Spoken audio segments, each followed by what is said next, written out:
Les images que vous êtes en train de suivre actuellement, c'est la prestation de l'équipe de El Nasri pendant que Mané ne faisait pas partie de l'équipe, avant l'arrivée de Sadio Mané. L'équipe était bonne, elle n'était pas mauvaise, elle était bonne, elle était proportionnelle au championnat. Ça pouvait donner ce que ça pouvait donner. Mais je vais vous donner quelques défauts de cette équipe et je vais vous expliquer comment Mané va apporter un plus dans cette équipe.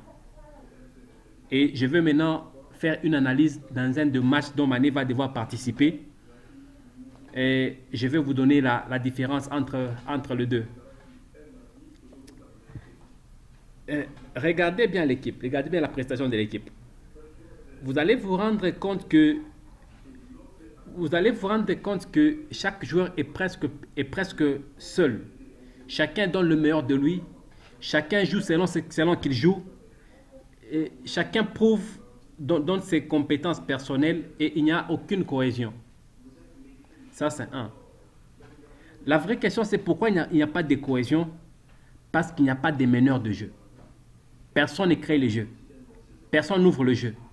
Personne ne crée d'espace. Chacun joue comme il peut jouer. Et tout le monde joue sous la chance et les occasions de chance. Donc, les occasions qui peuvent se présenter des soirs. Or, il y a des joueurs qui créent les occasions. Ça, c'est la spécialité de Sadio. Sadio, c'est un joueur qui crée les occasions. Il crée les opportunités, il ouvre le jeu et il met l'adversaire devant une difficulté. Si vous voyez bien, ces jeux est presque équilibré. El Nasri et son adversaire, ils ont presque un jeu équilibré. Personne n'est au-dessus de l'autre. Pourquoi? Parce que aucune de ces deux équipes n'a une attaque performante que l'autre. Or, la meilleure défense, c'est l'attaque. Il faut anticiper.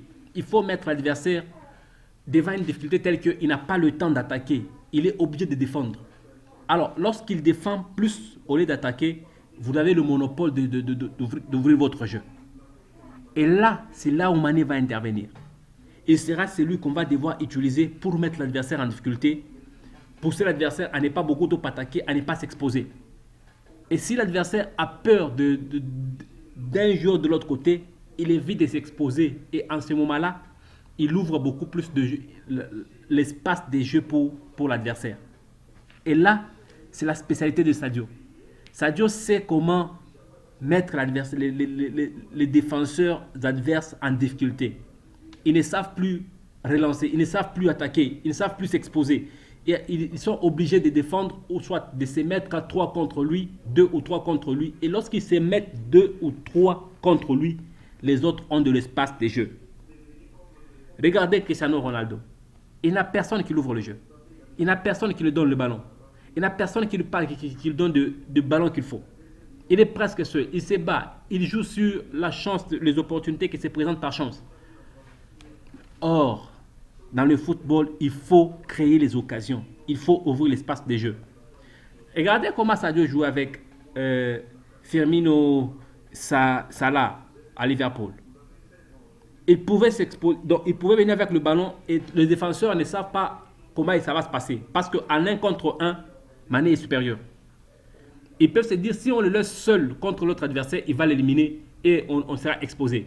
Alors, on peut prendre le risque de l'attaquer à 2 ou à 3. Et lorsqu'il se décide de l'attaquer à 2 ou à 3, c'est que Salah est libre, Firmino est libre. Mané a le choix, soit de donner à Salah, soit à Firmino, et ça va faire mal. Là, c'est sa spécialité. Et c'est là que c'est ce qui va se passer. Parce que Salah, c'est un joueur de calibre, un joueur de très haut niveau. C'est que jouer avec un joueur comme Mané, d'abord il les connaît. Les joueurs de haut niveau se connaissent. Ils connaissent leur système de jeu, ils connaissent les faiblesses de l'autre et les forces de l'autre. Cristiano sait que je suis un joueur de vitesse, Mané c'est un joueur de vitesse et Mané c'est un joueur où à 1 contre 1, il élimine l'adversaire. Alors en ce moment-là, Cristiano peut commencer à faire les appels derrière l'adversaire, derrière la défense. Il sait que Mané à tout prix, il va me faire parvenir le ballon et ça sera vraiment des opportunités. Et là, c'est ce qui fera en sorte que cette équipe d'El Nasri va prendre le monopole du championnat. Ça, c'est mon avis, bien sûr. Je pense humblement que cette équipe va prendre le monopole du championnat. Ça, c'est ce que moi, je pense. Et je suis très sûr que je ne me trompe pas. J'ai suivi différents matchs. Le match où Al Hilal a battu Albi, où les Koulibaly ont battu les Benzema. Les Benzema, et je pense humblement que le championnat est en train de monter, c'est sûr. C'est sûr que le championnat est en train de monter, est en train de devenir un peu beaucoup plus supérieur. Et comme je l'ai dit, le championnat est en train de monter sérieusement. Mais n'est pas encore arrivé au niveau du championnat européen. Ça c'est sûr, c'est très sûr, c'est visible. Mais qu'au fur et à mesure qu'on est en train d'amener des joueurs de très haut niveau, de construire des équipes, là, il faudrait aussi un peu songer à recruter des coachs de bon niveau, de bon calibre, pour essayer d'équilibrer les choses. Parce que si vous avez des très bons joueurs et un coach qui n'est pas à mesure de stabiliser son effectif ou de manager son effectif, vous n'avez presque rien fait. Par conséquent, il faudrait aussi penser à recruter certains coachs pour essayer de manager l'équipe. C'est une parenthèse. Et si j'ai rentré dans ce que je disais, comme je l'ai dit, Mané va apporter un plus. Et le plus qu'il va apporter, ça sera sa capacité à éliminer les adversaires en 1 contre 1, sa capacité à créer les espaces, sa capacité à ouvrir les jeux. Il crée les espaces quand il vient avec le ballon et les adversaires savent qu'en 1 contre 1, ils ne peuvent pas résister. Ils sont obligés de l'attaquer à 4 à 5, à 4 à 5 et ils ouvrent les jeux pour les autres. Et avec un joueur comme Cristiano Ronaldo, un renard de surface, c'est très sûr, ça va faire très, très, très mal. Et El Nasri est en train de devenir la grande puissance la plus grande puissance de l'Arabie Saoudite. Ils ont su en tout cas qui prendre, comment le prendre. Ils ont réussi à prendre le joueur qu'il faut et le mettre à la place qu'il faut. Ils ont réussi à comprendre ce qui leur manquait et ils ont réussi à combler le vide qui leur manquait. Parce que si vous regardez bien cette équipe, il y a des très bons joueurs. Du côté gauche, du côté droit, au centre, mais il y a des joueurs qui manquent. C'est les joueurs capables de créer le jeu, de créer les espaces, de créer les occasions. Et les joueurs capables de finir. Et si vous avez un seul finisseur et vous comptez que sur lui, c'est que vous n'avez pas la chance d'aller trop loin. Vous n'avez pas vraiment la chance d'aller trop loin.